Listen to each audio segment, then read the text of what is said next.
कभी भी काफ़ी नहीं होता जब अमीर लोग पागलपन वाली हरकतें करते हैं। जॉन बोगल, जो वैनगार्ड कंपनी के फाउंडर थे और 2019 में गुजर गए, उन्होंने पैसों को लेकर एक कहानी सुनाई थी जो हमें सोचने पर मजबूर करती है। एक अरबपति ने शेल्टर आइलैंड पर एक पार्टी रखी थी।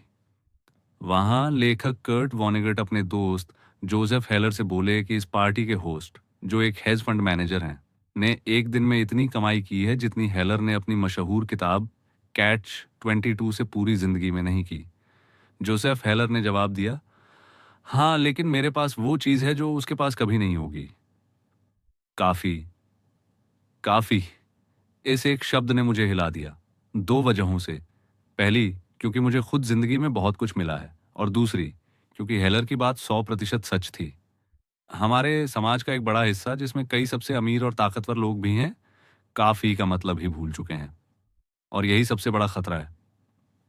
चलो दो सच्ची कहानियां लेते हैं जो दिखाती हैं कि काफी का मतलब न जानना कितना महंगा पड़ सकता है। पहली कहानी। रजत गुप्ता का जन्म कोलकाता में हुआ था और वे टीनेज में अनाथ हो गए थे। जहां कुछ लोग जिंदगी की रेस तीसरे बेस से शुरू करते हैं, गुप्ता तो स्टेडियम के बाहर से ही नहीं देख पाए। लेकिन उन्होंने कमाल की तरक्की की। 40 की उम्र तक वे मैकिन्सी कंपनी के सीईओ बन गए, जो दुनिया की सबसे टॉप कंसल्टिंग फर्म है। 2007 में रिटायर हुए और फिर यूएन वर्ल्ड इकोनॉमिक फोरम जैसे बड़े प्लेटफॉर्म पर काम करने लगे। बिल गेट्स के साथ मिलकर समाज सेवा भी की। 5 बड़ी कंपनियों के बोर्ड मेंबर थे। कोलकाता की झुग्गियों से चलकर गुप्ता दुनिया के सबसे सक्सेसफुल बिजनेसमैन में गिने जाने लगे, और इसी के साथ उन्होंने बहुत पैसा भी कमाया। 2008 तक गुप्ता की नेटवर्थ करीब $100 मिलियन यानी 800 करोड़ रुपए से भी ज्यादा थी। इतना पैसा कि अगर सिर्फ 5% सालाना ब्याज भी मिले तो हर घंटे करीब 50,000 रुपए से ज्यादा कमाई बिना कुछ किए होती। वो कुछ भी कर सकते थे। लेकिन नहीं, गुप्ता को अरबपति बनना था, और उन्हें ये बहुत बुरी तरह चाहिए था। गोल्डमैन सैक्स के बोर्ड में थे, जहां हर किसी के पास अरबों की दौलत थी। एक इन्वेस्टर ने कहा, गुप्ता भी उस अरबपति क्लब का हिस्सा बनना चाहता था। और फिर उन्होंने शॉर्टकट लिया। 2008 में जब गोल्डमैन सैक्स फाइनेंशियल क्राइसिस झेल रही थी, तब वॉरेन बफेट ने इसमें $5 अरब का निवेश करने का प्लान बनाया। गुप्ता को बोर्ड मीटिंग में यह खबर सबसे पहले मिली, और सिर्फ 16 सेकंड बाद उन्होंने फोन काटा और राज रजारत्नम नाम के हेज फंड मैनेजर को कॉल किया। फोन रिकॉर्ड नहीं हुआ, लेकिन रजारत्नम ने तुरंत 1,75,000 शेयर खरीद लिए। कुछ घंटों बाद न्यूज पब्लिक हुई और गोल्डमैन शेयर आसमान छू गए। रजारत्नाम ने $1 मिलियन का मुनाफा कमा लिया। ये सिर्फ एक घटना थी। एसईसी का कहना है कि गुप्ता की टिप्स से कुल 17 मिलियन का फायदा हुआ, लेकिन फिर जेल हुई। गुप्ता और रजारत्नाम दोनों इनसाइडर ट्रेडिंग में फंसे। करियर और इज्जत बर्बाद हो गई। दूसरी कहानी। बर्नी मेडॉफ का नाम तो आज बदनाम हो चुका है। उन्होंने लोगों को पॉन्जी स्कीम में 20 साल तक छूना लगाया, लेकिन कहानी का एक हिस्सा लोग भूल जाते हैं। मैडॉफ शुरू में एक सच्चे ईमानदार बिजनेसमैन थे।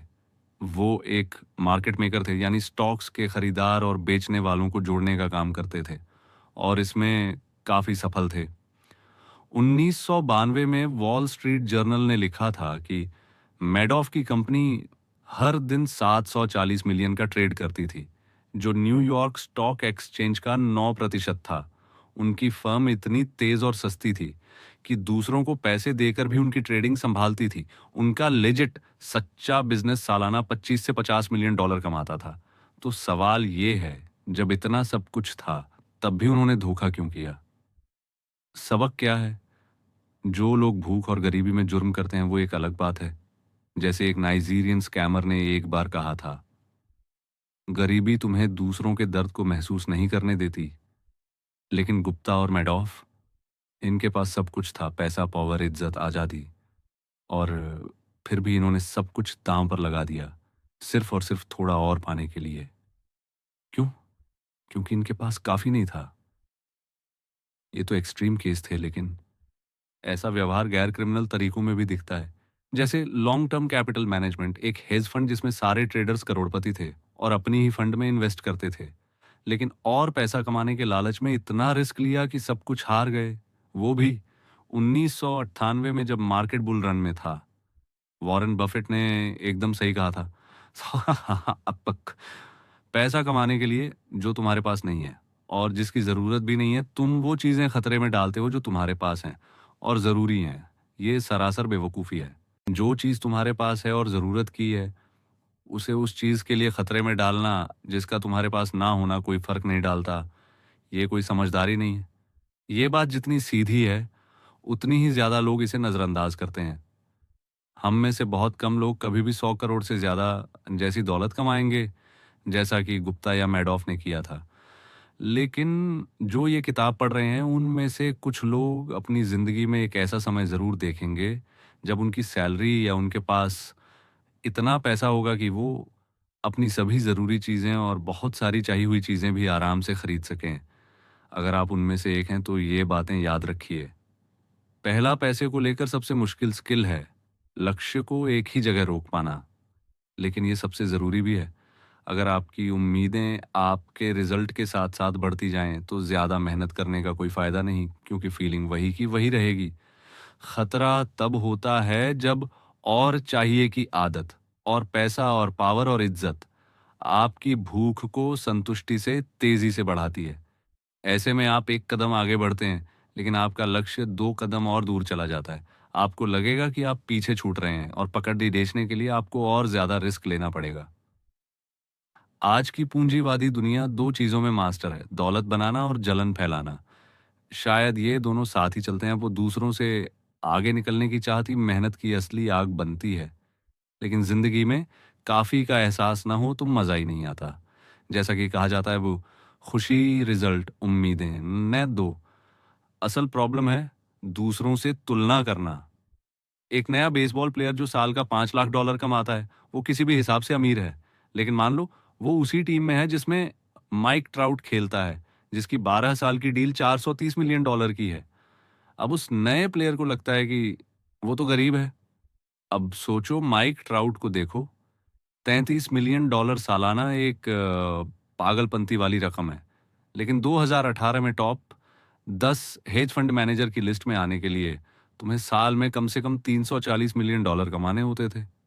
अब ट्राउट जैसे लोग शायद खुद की तुलना उनसे करें, और जो हेज फंड मैनेजर $340 मिलियन कमाते हैं, वो टॉप 5 से तुलना करते हैं, जो $770 मिलियन सालाना कमाते हैं। फिर वो टॉप वाले वॉरेन बफेट की तरफ देखते हैं, जिनकी नेटवर्थ 2018 में 3 अरब 5 अरब डॉलर बढ़ी।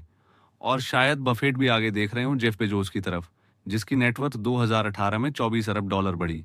यानी हर घंटे उतना जितना बेसबॉल प्लेयर साल भर में कमाता है। पॉइंट ये है कि सोशल कंपैरिजन की छत इतनी ऊंची है कि कोई भी उसे नहीं छू सकता। इसका मतलब है, या तो आप कभी नहीं जीत पाएंगे, या जीतने का एक ही तरीका है, शुरुआत ही मत करना। जो आपके पास है उसे काफी मान लो, भले ही दूसरों से कम हो। मेरे एक दोस्त हर साल लास वेगास जाता है। एक बार उसने एक डीलर से पूछा, तुम कौन सा गेम खेलते हो और किस कसीनो में? डीलर ने सीरियस होकर जवाब दिया, लास वेगास के कसीनो में जीतने का एक ही तरीका है, जैसे ही अंदर घुसो वैसे ही बाहर निकल जाओ। दौलत की रेस भी कुछ ऐसी ही है।